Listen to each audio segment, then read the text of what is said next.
सोचो जरा, तुम खड़े हो एक ऐसे मोड़ पे जहां जिंदगी का सफर खत्म हो चुका है, हिसाब हो गया, तुम्हारे अमाल तोले गए और फिर तुम्हारा किताब अमाल तुम्हारे दाएं हाथ में दिया गया।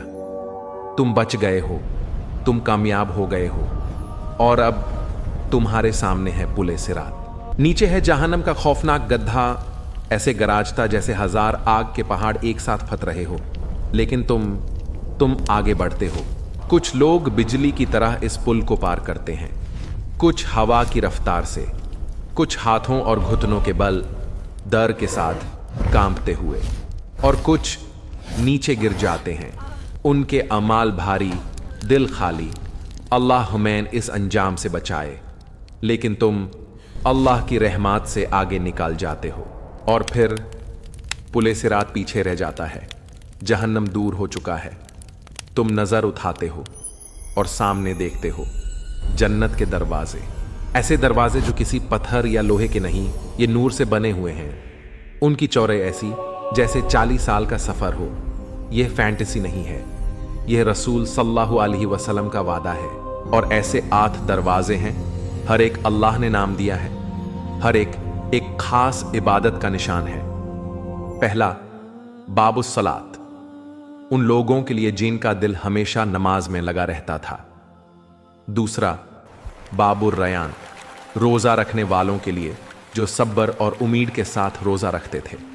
तीसरा, बाबुस सदाका, जिन लोगों ने दिया चाहे उनके पास खुद कम क्यों ना हो। चौथा, बाब उल जिहाद, जो अल्लाह के रास्ते में सच्चे दिल से स्ट्रगल करते रहे। पांचवा, बाबुल हज, जो लोग अल्लाह के घर का पाक सफर पूरा करके आए। छठा, बाबुल काज़िमिल गैज़, जिन लोगों ने अपना गुस्सा सबसे मुश्किल वक्त में भी दबा लिया।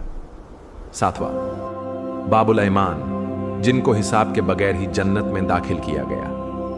आठवां, बाब उज जिक्र, जिनकी जुबान हमेशा अल्लाह के जिक्र से गीली रहती थी। और एक खास रूह है जिसे हर एक दरवाजे से बुलाया जाएगा। रसूल सल्लल्लाहु अलैहि वसल्लम ने अबू बकर सिद्दीक रदियल्लाहु अन्हु से कहा, तुम्हें हर एक दरवाजे से बुलाया जाएगा। सोचो जरा, हर दरवाजा तुम्हें इनवाइट करे। तुम अपने लिए बनाए गए दरवाजे की तरफ बढ़ते हो और वहां तुम रीदा, जन्नत का फरिश्ता को देखते हो। वो मुस्कुराता है, नो शाक नो सवाल, सिर्फ मोहब्बत भरी नजर और यह अल्फाज, सलाम हो तुम पर, तुमने अच्छा किया, अब हमेशा के लिए दाखिल हो जाओ। और कौन पहले दस्तक देगा? हमारा नबी सल्लल्लाहु अलैहि वसल्लम, जो सबसे ज्यादा रोया, सबसे ज्यादा दुआ की, सबसे ज्यादा प्यार किया। और उनके पीछे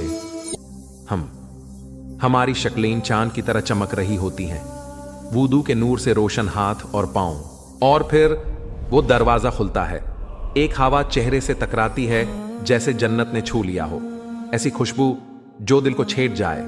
घम, दुख, पीड़ा, सब कुछ उदासियों के साथ छूट जाता है। एक आवाज आती है, तुम्हारे लिए जिंदगी है जिसमें कभी मौत नहीं, तुम्हारे लिए सेहत है जिसमें कभी बीमारी नहीं, तुम्हारे लिए जवानी है जिसमें कभी बुढ़ापा नहीं, और तुम्हारे लिए खुशी है जिसमें कभी गम नहीं। तुम अपने नबी के साथ जन्नत में दाखिल होते हो, और जो तुम देखते हो ना किसी आंख ने देखा, ना किसी कान ने सुना, ना किसी दिल ने सोचा। जन्नत की मिट्टी जफरान और मिस्क की बनी है, पत्थर नहीं, रूबी और मोतियों के टुकड़े। हवा में नदियों की मधुर आवाज और परिंदों का सूर। पेड़ इतने बड़े जैसे महाल। एक फरिश्ता आता है एक स्क्रोल के साथ, आओ मैं तुम्हें तुम्हारा घर दिखाता हूं जो तुम्हारे राब ने तुम्हारे लिए तैयार किया है। एक महाल फरिश्तन के हाथों से बनाया गया, ये तुम्हारा है हमेशा के लिए। और जब दरवाजा खुलता है, कोई अंदर आता है, तुम देख के हैरान हो जाते हो। तुम्हारे अपने, वो लोग जो तुम्हारे साथ दुनिया में थे, वो लोग जो तुम्हारे साथ दुनिया में थे, तुम्हारे साथ ईमान पे चले। उनका चेहरा रोशान, उनकी मुस्कान में जन्नत। कुरान कहता है वो सब जन्नत में एक साथ दाखिल होंगे, तुम्हारे माँ बाप, पत्नी, बच्चे, अगर वो भी नेक हों। तुम समझते हो, हर बार जब तुमने उनके लिए दुआ की, अल्लाह ने सुना। अब तुम सब एक साथ हो। अगर तुम्हारा निकाह दुनिया में हुआ था तो जन्नत में फिर से मिलोगे, मगर इस बार कोई झगड़े नहीं, सिर्फ मोहब्बत। और अगर दुनिया में सुकून नहीं मिला तो अल्लाह तुम्हें कोई बेहतरीन साथी देगा जो तुम्हारे लिए बनाया गया हो। तुम एक ही जगह नहीं रहते, तुम उठते हो। हाँ, जन्नत में लोग परिंदों की तरह उठते हैं। तुम दोस्तों से मिलते हो, तुम दावत रखते हो, तुम नबी से मिलते हो, सहाबा के साथ बैठकर हंसी मजाक करते हो। और जन्नत के लेवल्स हैं, 7 मंजिलें एक दूसरे से इतनी दूर जैसे जमीन और आसमान। सबसे ऊंचा लेवल अल फिरदौस, उसके ऊपर अल्लाह का अर्श, और उसके पास नबी, सच्चे लोग, और वो बच्चे जो छोटी उम्र में चल बेसे, और गरीब जिनको दुनिया ने नजरअंदाज किया। जन्नत में उनका मकाम सबसे ऊंचा। 5 साल पहले दाखिल होते हैं क्योंकि उनके पास हिसाब कम था, दिल ज्यादा साफ था। और जन्नत में कोई हसाद नहीं, सब खुश हैं, जो मिला उसी में। तुम सिल्क के बिस्तर पे उठते हो, कोई गम नहीं, कोई पेन नहीं। दोस्तों से मिलते हो, हवा तुम्हें लेकर जाती है। मार्केट जाते हो, लेकिन खरीदने नहीं, मिलने, हंसने और अल्लाह के तोहफे लेने। और सबसे बड़ा इनाम अल्लाह का दीदर, वो खुद अपना चेहरा दिखाता है, हिजाब हटा दिया जाता है और तुम अपने रब को देखते हो। ऐसी रोशनी जो 1 बिलियन सूरज से ज्यादा खूबसूरत हो, लेकिन तुम्हारा दिल सुकून में डूब जाता है। और फिर अल्लाह तुमसे बात करता है, तुम्हारा नाम लेता है, छोटी सी नेक काम की याद दिलाता है।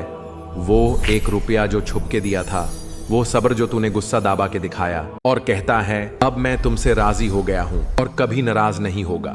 यही असली सक्सेस है, न फेम, न पैसा, न दुनिया की तारीफ, सिर्फ अपने राब के पास रहना, उसकी मोहब्बत में हमेशा। और तुम सोच सकते हो अगर सब कुछ मिल गया तो बोर तो नहीं हो जाऊंगा, लेकिन जन्नत में सब कुछ नया होता है, हर बार बेहतर। हर बेटे का टेस्ट नया होता है, हर दिन एक नई सरप्राइज, कोई इंतजार नहीं, कोई थाकन नहीं। और जन्नत में इबादत भी होती है, लेकिन प्यार से, खुशी से। जिक्र, तिलावत, फरिश्तों के तोहफे। कुछ मांग लो, वो तुरंत तुम्हारे सामने हाजिर हो जाता है। और कुरान खत्म करता है इस पैगाम से, उनका इनाम उनके राब के पास है, हमेशा रहने वाली जन्नतीन जिनके नीचे नहरें बह रही हैं, और अल्लाह उनसे राजी है।